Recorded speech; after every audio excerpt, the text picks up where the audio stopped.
Extrait numéro 19 du livre Martin Eden de Jack London. Chapitre 7. Quand elle revint avec le livre de grammaire, elle approcha une chaise de la sienne. Il se demanda s'il n'aurait pas dû l'aider, et s'assit à côté de lui. Elle tournait les pages de la grammaire. Leurs têtes étaient inclinées l'une vers l'autre.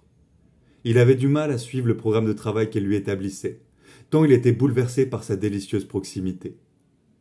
Mais lorsqu'elle entreprit de lui expliquer l'importance de la conjugaison, il oublia sa présence. Il n'avait jamais entendu parler de conjugaison, et ce qu'il entrevoyait de la membrane du langage le fascinait. Il se pencha un peu plus sur la page, et la chevelure de la jeune femme effleura sa joue. Il ne s'était évanoui qu'une fois dans sa vie, et il pensa qu'il allait s'évanouir de nouveau. Il pouvait à peine respirer. Le sang que les violents battements de son cœur envoyaient dans sa gorge l'asphyxiait. Jamais elle ne lui avait paru aussi accessible. Le gouffre profond qui les séparait s'était à cet instant comblé.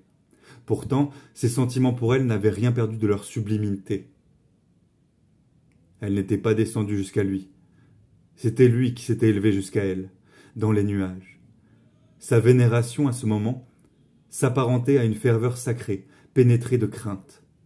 Il lui sembla qu'il s'était introduit dans le sein des saints, et lentement, précautionneusement, il écarta sa tête de ce contact, qui envoyait en lui comme une décharge électrique, dont elle n'avait pas eu la moindre conscience.